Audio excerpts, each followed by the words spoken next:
तो फिर से स्वागत है आपका BS Academy यूट्यूब चैनल पर। तो आइए बचे हुए क्वेश्चन को हम सॉल्व करते हैं। हमारा क्वेश्चन नंबर है 6।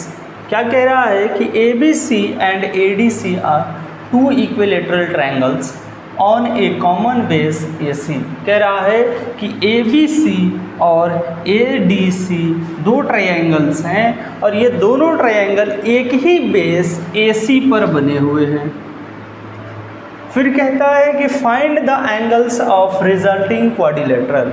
अब ये दोनों ट्रायंगल जो है मिलकर के एक क्वाड्रिलेटरल फॉर्म कर रहे हैं, तो इस क्वाड्रिलेटरल के सभी एंगल्स कितने होंगे वो बताइए। और फिर कह रहा है कि so that it is a rhombus.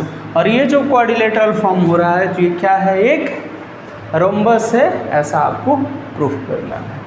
ठीक है, तो चलिए हम इसका सॉल्यूशन करते हैं। क्या है, क्वेश्चन में ऑलरेडी आपको गिवन है कि ट्रायंगल ABC जो है is a equilateral triangle. ABC triangle एक इक्विलैटरल ट्रायंगल है। तो जैसा कि आपको पता है कि all sides of equilateral triangle are equal. If all sides are equal, then also their angles are equal। ठीक है, अब सभी एंगल इक्वल होंगे तो बाय एंगल सम प्रॉपर्टी यहाँ से हमको पता है कि सारे एंगल 60 डिग्री के होंगे। तो angle B is equals to angle BAC is equals to angle BCA। ये all are equals to 60 degree. Okay, उसी तरीके से ट्रायंगल ACD सिमिलरली आप लिख लो, सिमिलरली जैसा कहानी ABC के साथ है उसी तरीके से similarly in triangle ACD angle D is equals to angle DSC and equals to DCA, angle DCA, all are equals to 60 degree. Okay, अब आ जाओ आप एंगल A और C के ऊपर। एंगल A जो है आप देखो, एंगल A किन दो एंगल से बना है? एंगल A किन दो एंगल से बना है? तो एंगल A बन रहा है एंगल BAC और एंगल DAC से। जब आप इन दोनों एंगल का सम करोगे तो एंगल A की वैल्यू कितनी आ जाएगी? 60 degree plus 60 degree, it is 120 degree. ठीक है, अब एंगल A निकल गया। उसी तरीके से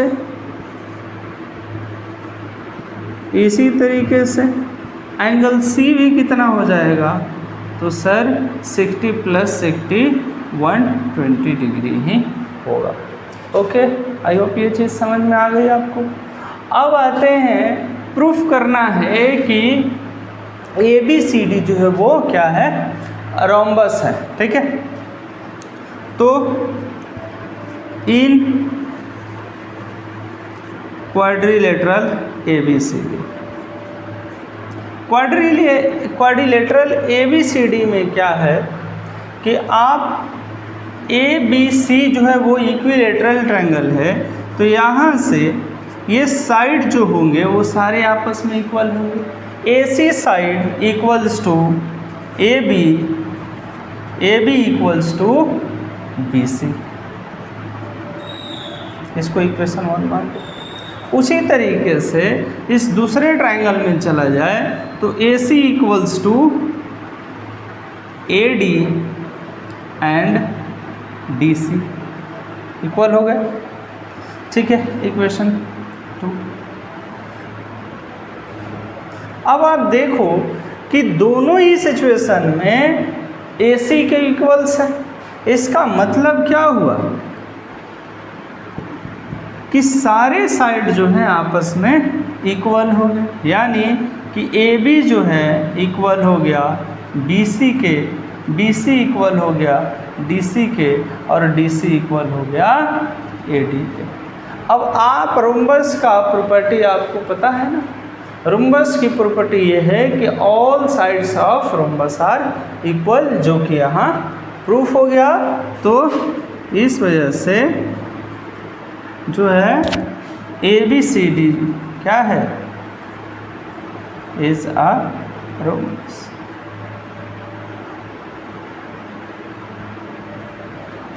आइए देखते हैं क्वेश्चन नंबर 7। क्वेश्चन नंबर 7 कहता है कि ABCD is a rectangle in which DP and BQ are perpendiculars from D and P respectively on diagonal AC so that, देखो भाई आपसे कहा जा रहा है कि ABCD एक रेक्टेंगल है जिसके अंदर AC जो है एक डायगोनल है, और इस AC के ऊपर एक DP जो है परपेंडिकुलर आकर के गिर रहा है, और फिर एक BQ परपेंडिकुलर गिर रहा है। अच्छा, जब भी परपेंडिकुलर कहे तो वो क्या करता है, परपेंडिकुलर बेस के साथ गिरता है। जब बेस पे तो वहाँ 90 डिग्री का कोण बनाता है। ठीक है, तो आपको पहला क्वेश्चन प्रूफ करना है कि DAP कन्ग्रुएंट टू CBQ। चलिए आइए इसको सॉल्व करते हैं। तो in triangle DAP and triangle CBQ, इन दोनों ट्रायंगल के अंदर ये जो अपोजिट साइड्स हैं कौन कौन सा जी, तो AD और BC ये इक्वल होंगे। रीज़न क्या है भाई, तो ये अपोजिट साइड्स ऑफ रेक्टेंगल हैं।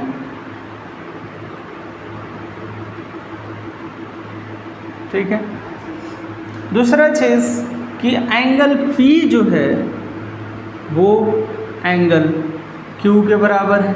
क्यों, क्योंकि ये दोनों इक्वल्स टू 90 डिग्री है। दूसरा एंगल, ये वाली एंगल, यहाँ जो एंगल बन रही है और यहाँ जो एंगल बन रही है, आप देखो कि ये AD और CB जो है इक्वल होने के साथ साथ क्या होते हैं, पैरेलल भी होते हैं। ठीक है, अब पैरेलल है तो ये AC क्या होगा, ट्रांसवर्सल होगा, तो यहाँ से ये वाली एंगल इस एंगल के बराबर होगी। तो ये एंगल है आपकी DAC, angle DAC is equals to angle AC या BCA। क्यों भाई, तो इनका रीजन ये है कि AD is parallel to CB। तो यहाँ से क्या मिला, तीन चीज़ें मिल गई। क्या सर, दो एंगल और एक साइड। तो यहाँ से आपको हो गए कि triangle DAP is congruent to triangle CBQ by angle side congruency criteria. दूसरा आपसे क्या कहा है कि angle ADP is equals to angle CBQ। आपसे कह रहा है, दूसरा नंबर क्वेश्चन कह रहा है कि एंगल ADP प्रूफ करो कि ये एंगल CQB के इक्वल है। अब देखो ये कहाँ है, ADP यानी ये वाला एंगल और फिर CBQ यानी ये वाला एंगल, ये दोनों एंगल इक्वल हैं, ये आपको प्रूफ करना है। तो हमने अभी प्रूफ किया, क्या प्रूफ किया है जी, कि triangle DAP is congruent to triangle CBQ, ये हमने प्रूफ किया। तो यहाँ से आप कह सकते हो कि एंगल ADP जो है वो इक्वल होगा एंगल CBQ क्यू के। सर रीजन क्या है इसका? तो रीजन ये है कि ये इसी कॉन्ग्रुएंट ट्रायंगल का पार्ट है, तो आप कह सकते हो by C P C T ये एंगल क्या होगा? इक्वल होगा। थर्ड नंबर क्वेश्चन क्या है? तो इसका थर्ड नंबर क्वेश्चन है कि side D P is equals to B Q. Sir same कहानी, क्या ये भी साइड जो है वो उसी ट्रायंगल का पार्ट है? किस ट्रायंगल का? तो triangle D A P is congruent to triangle C B Q, इस कॉन्ग्रुएंट ट्रायंगल का ही पार्ट है, तो इस वजह से D P is also equals to B Q by C P. I hope कि ये क्वेश्चन आपको बेहतरीन तरीके से समझ में आई होगी। धन्यवाद।